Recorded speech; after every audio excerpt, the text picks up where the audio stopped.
Hello, everybody. This is Global Warming Skeptic here for the final election prediction. Let's get this off of here. So, I already did one take of this, but I'm doing another one. So, anyhow, let's go to the polls. We're going to do the national polls first, and then we'll do individual electoral map analysis. Here is the two-man race. As you can see, Trump's enthusiasm is declining slightly. Hillary's is increasing. I suspect that's part of the FBI thing, but you've also got um, Bloomberg and Monmouth that came out, and CBS, which have been leaning left the whole time. Oh, you got NBC here too as well. Um, so, especially with Bloomberg and Monmouth, since they're not tracking polls, so they have skewed a great deal of the polls. So you got that. So and the four mans is pretty much the same thing. You got Bloomberg, you got Monmouth down here, and then you got CBS, NBC. Well, NBC came out on the 5th, but pretty much kind of a little bit of ancient history, but that's aside from the point. But here's the main point to take from the national polls is you see that the four mans, which is the ones you should be looking at, probably more based on along the lines of how people will vote in terms of whatever skew you want to put on it. Like, just because Hillary's up 2 points doesn't necessarily mean she's going to win by two, but it means that the change of the polls is probably better reflected here, if that makes any sense to you. But, of course, a lot of that's because people probably already decided. As you can see here, this upward trend for trend is probably the late breaking undecided voters, which probably mostly went to him, as you could see. And if you look at the details, for example, at the LA Times Washington Post poll, you had a huge Hispanic trend for Trump. So you got that, and pretty much everyone's kind of decided because you had the late breakers and then you had the flat line there. But we're going to do some electoral map analysis because that's where this election is going to come down to. Who is going to win the individual states? Because this election, more than any other one, popular vote doesn't really mean a thing because it's all about support in the states. And you have extreme polarization. Like, for example, in California, you have Hillary with an average of 22-point lead. New York, you have Hillary with an average of, it doesn't have the average here, but let's just say it's about hanging between probably about 20 points.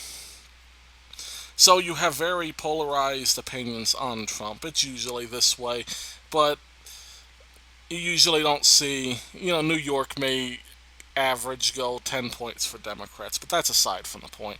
So we're going to do battleground states one by one, and I'm going to see live here who's going to win every state.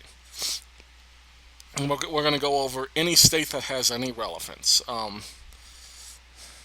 Let's see. Now, first of all, let's look at Oregon. Oregon looks solidly Clinton. That's 10, 7, 10. There's no poll that indicates that could be a close election, so that's going to be a lock. Nevada is essentially a toss-up. But see, you have recently, the most recent one was the 5th, which was Clinton, but that's Emerson. They lean a little bit left. You have Remington on the 2nd, leans a little bit right, and that was also only a one-day poll. And then you have these from the 1st that have tied and Trump up. I'd say toss-up, but honestly, I'd have to say, considering that you have the eastern part of the state, which will be the residual Utah vote, which was voting for McMullen, but has, I wouldn't say pulled away from him, but McMullen's support has kind of, well, who am I kidding, actually? His support's kind of going up a little bit. But the McMullen vote will be a factor. But I think at the end of the day, since independents usually are overrepresented in polls. If you look at the Wikipedia article, for example, they will list a bunch of detailed elections, whatever credit you want to give to Wikipedia, but like from their polls, which they're either taken from average or from Gallup or something like that. Usually, independents are overrepresented, and I think that you're going to get more people for Trump out east than basically that the polls are predicting. So I'm predicting Nevada will go to Trump. Arizona, it's still showing technically battleground, but Trump has had consistent leads, 5 points. Turnout will probably show that it's going to be about that. I'd say turnout with Hispanics is probably going to be accurately represented, reasonably accurate. So I'm going to say Arizona easily goes to Donald Trump. New Mexico, it's close, but then again, like I said, I think the Hispanic vote there is going to put her ahead in the long run. Colorado, you have PPP slightly leaning left pole usually, but they do have Clinton up 5. That is significant. You can't take that. Plus, you have most of these polls leaning toward her. And again, a lot of your Denver professionals. You you got a lot of people that are probably not going to be too friendly to Trump. So I think that Hillary Clinton maybe slightly less than 2.9. I don't think she's going to get favored in turnout anywhere, but I think the turnout will be more accurate in some places than others. And I think in Colorado they might be accurate. So I think Hillary will win Colorado, New Mexico. Trump will win Arizona and Nevada out west. Iowa recently had a poll on the 3rd that said her. That's Laura's. I don't know left or right leaning. But Emerson's got Trump 3, and then Des Moines Register has Trump up 7. Des Moines Register actually endorsed Hillary, so I don't think there's any kind of Trump bias with that. So we're just going to take their word for it. Trump by 3, and it might even be more than that, to be honest, because you have the urban areas out east. I don't think Hillary Clinton's going to get a big turnout in the inner cities. I just don't, because number one, you have voter ID laws. A lot of people just don't want to get IDs for whatever reason. I encourage them to do it, but they don't, and they don't even show up to vote even when they have IDs. So Wisconsin, let's look at how that's trending. I think she's got too much there. Minnesota, same thing. Even the rural counties of Minnesota, even if Minneapolis has a lower than average turnout, I think that Clinton is going to win Minnesota with Minneapolis, and you have Milwaukee, Wisconsin. Wisconsin, I think, is going to have underwhelming because, of course, yeah, you have Milwaukee, large African American population, but I think 6.5% is too much to make up. Now, Ohio's just leaning too much toward Trump. I think Trump's message has resonated. You have Kasich there. It's a right-leaning state. Overall, it's going conservative. Now, this is going to be my surprise here because Clinton's up 4.7.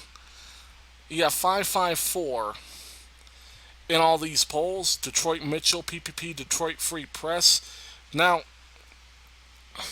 I just don't think these are going to be trusted for one reason, and that is if you look at the primaries and you saw the estimation of the turnout in Michigan, Hillary Clinton got almost no turnout in the Detroit area.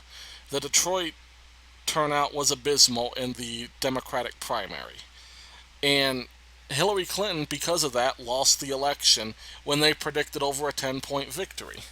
There was one poll that had Bernie within 10 points, but there was no poll that had Bernie winning, and Bernie actually took the state. Even Nate Silver was incorrect, and I don't think it's possible that these polls can represent something like that. I think Trump, and I've said this before, if he could hold this within 5, he's right on 5.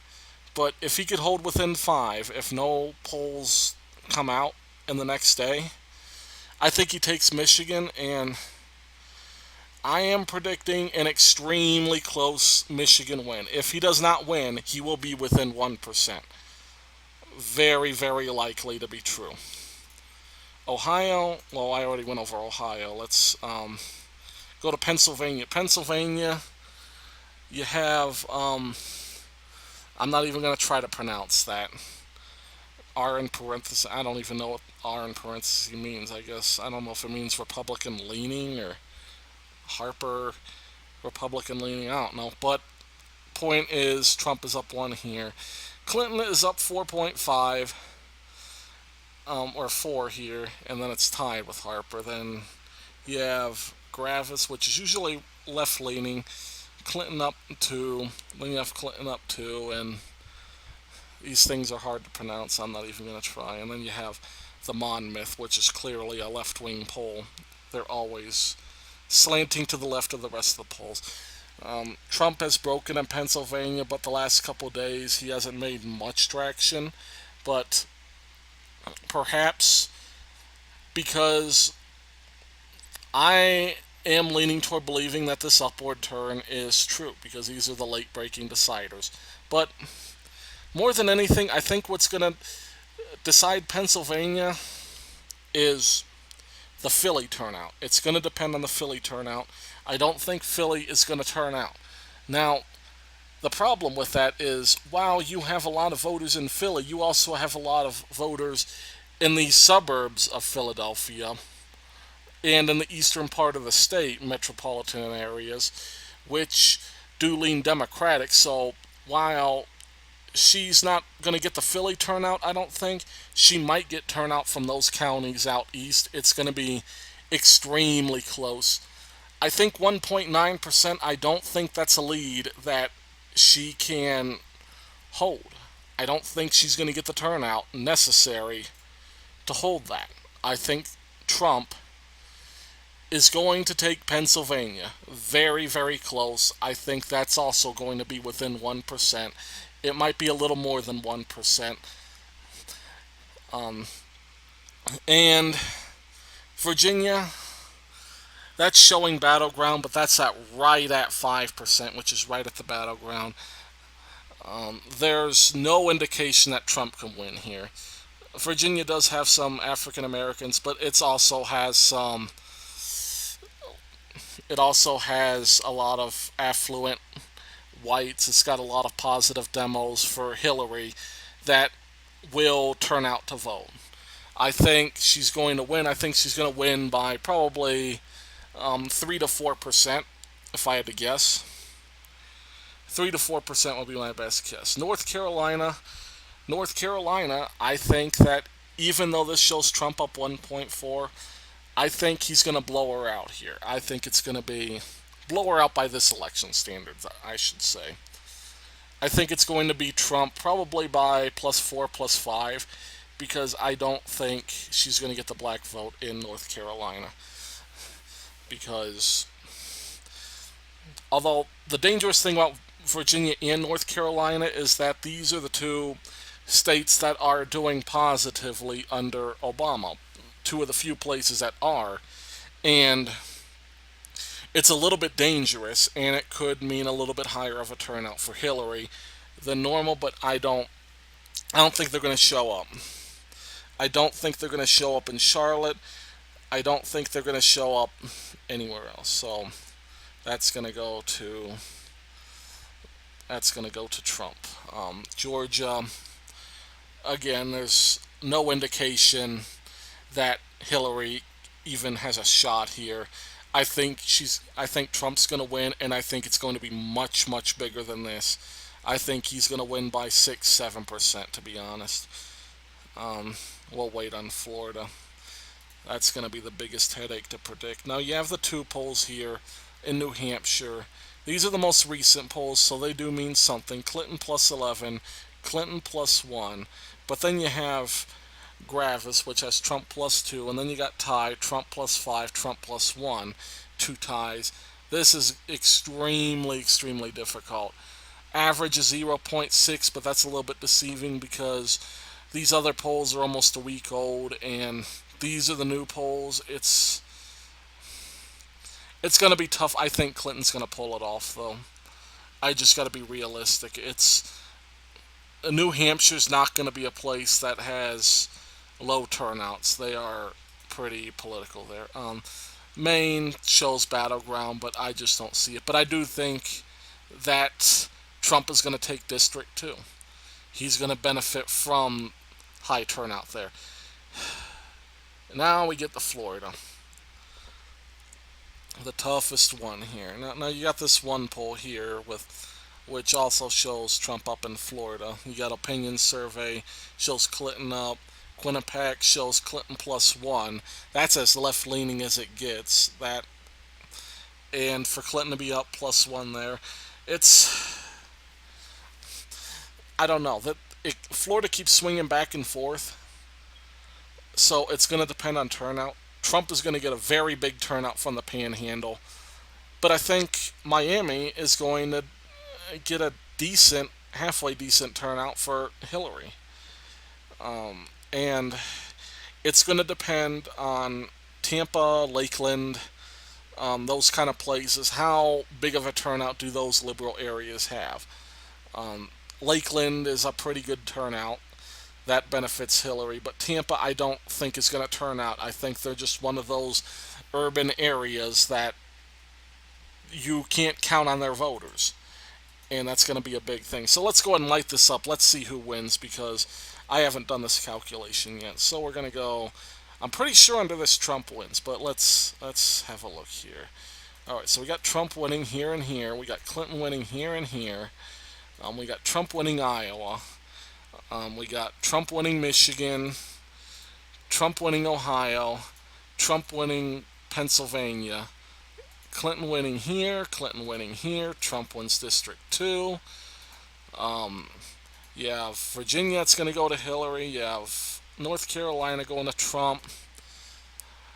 Trump and Trump. So under this map, it's going to be 302.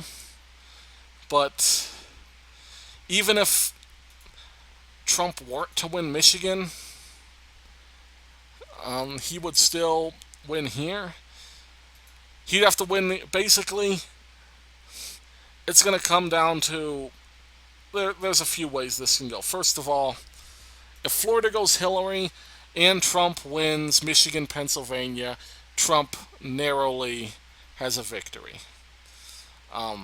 Trump would have to win both of these, though, and that's probably going to be a tall order. I'd say Hillary's going to win at least one of those because they are so close. So Trump's best path to victory is to win Florida, because otherwise, like if you have Clinton there, like basically if Trump wins Florida, he'd have to win Pennsylvania, Michigan, Wisconsin, Colorado, or New Hampshire to take the presidency. So if he wins Florida, he is very likely greater than 50%, probably even greater than 60%, going to win one of those states. There's a lot of people that have Minnesota in play, but I think I just covered that. It's not happening. But and of course, there's an outside chance Trump can even sneak in New Mexico or Virginia. And I've said this about New Mexico before. Don't count them out because there's just not enough information on New Mexico to really determine where their voters are at. There's not enough people doing polling. There's not enough attention being given because people assume New Mexico is going to vote Democrat. And I don't think that's a sure bet.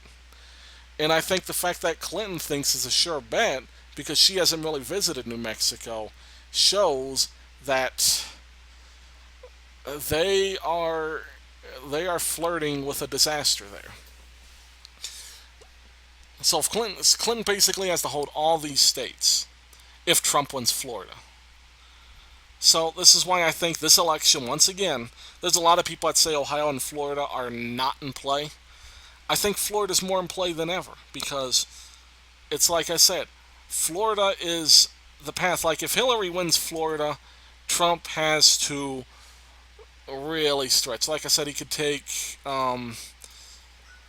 Pennsylvania and Michigan and barely get enough. But if, say, let's see, if he won Colorado, he'd have to win something like Colorado and New Hampshire if he wanted to give up Michigan to Florida. If he gives up Pennsylvania and Florida, that would make his path even more difficult. Let's look at some scenarios with that. So let's say Clinton wins Pennsylvania, Trump wins Michigan. Then you have 285, and then you're looking at then it'd have to be something like Colorado, and he'd basically have to take Wisconsin or Virginia, or he'd have to take something pretty big. And I don't see that happening. Or there's, like New Hampshire and something. But, like he could take New Hampshire and New Mexico. But, like if he's going to win any of these states and lose Florida, he'd really want to win Pennsylvania. Because Pennsylvania would give him the most options out of that scenario. Um, and of course, he can't lose Florida and Ohio, or it's just election over. So, but he's probably not losing Ohio. And I really don't see many other scenarios where it could play out. I mean, if it's like I said, Florida is going to be huge again. And Florida is also going to be very, very, very close again. I don't think it's going to be Gore like. I think that the volatility in the turnout means one of them is going to win by probably a full percentage point or so. But I do think it's it's really, really important. Um, and like I said, for those who say Florida does not matter, it matters big time. So, what's my prediction and what's my percentage? Well, based on all this, and this is just the most up to, I think we're finally at the point where there's just nothing that's going to change the results. Everybody's decided there's not going to be any breakneck turn unless Hillary just flat shoots somebody or something. But even then, her supporters aren't going to switch. I think that it's greater than 50% for Trump. I think that's all that can be said for one reason, and that is, well, for a couple reasons. First of all, because number one, you have a primary turnout where Hillary Clinton was underwhelming with the turnout she drew. And then you have Trump, who drew record turnouts, even greater than George W. Bush, who exceeded the poll expectations himself. But you had lack of enthusiasm for Hillary, super enthusiasm for Trump, and that showed in the primary turnout rates. So there is a non-zero chance that you just get Reagan Carter all over again. Reagan Carter in 1980 was said to be too close to call the day before the election. And so there is a very, very good chance that Trump just mows down all these that are even remotely close, and Clinton just takes maybe California, New York, Vermont, Massachusetts, D.C., and Hawaii, and just gets, and of course Maryland and Delaware, and just gets manhandled, just absolutely stomped. There is a non-zero chance of that happening. There's a lot better of a chance that basically, well, let me just put it this way. Trump is going to get the benefit of the turnout. One thing that we can be 100% sure about is that the turnout's not going to benefit Hillary. There's no indication that there's enough enthusiasm in her campaign to draw a greater turnout than the polls are suggesting. So the polls either have it right or are underestimating Trump's turnout. And the biggest question is just how much, but they're doing it. And the very fact that the polls are going to go toward Trump means that he's going to win some of these nail biter states. Just, it's almost certainly going to happen. So, like I said, in my Florida scenario, because of this, it's more likely than not that Trump is going to win a narrow victory in Florida. And because of that, all he has to do is take one state. And in the non landslide scenario, I would say the landslide scenario is around, I'd say, 1 in 20 to 1 in 15 that it happens. So there's a very small chance. But it is a chance, and you got to factor it in the probability. But even without the landslide, even if the polls are reasonably accurate, you still have the fact that they're going to benefit Trump. And is Clinton going to hold in every state here? All these narrow margins that are shown. And I don't think it's realistic that she will. I also don't think it's realistic that she's going to steal a Trump state away from him. And so what I'm predicting is I'm predicting 54% chance that Donald Trump wins.